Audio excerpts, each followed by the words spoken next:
Desde el trópico, parapetémonos en las escaleras de Hang Mua, en Ninh Binh, para contemplar arrozales y formaciones kársticas.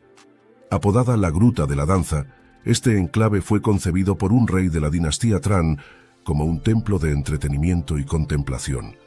Al llegar a la cima de Ngo Along, se extienden arrozales dorados, formaciones kársticas y el serpenteante río Ngodong.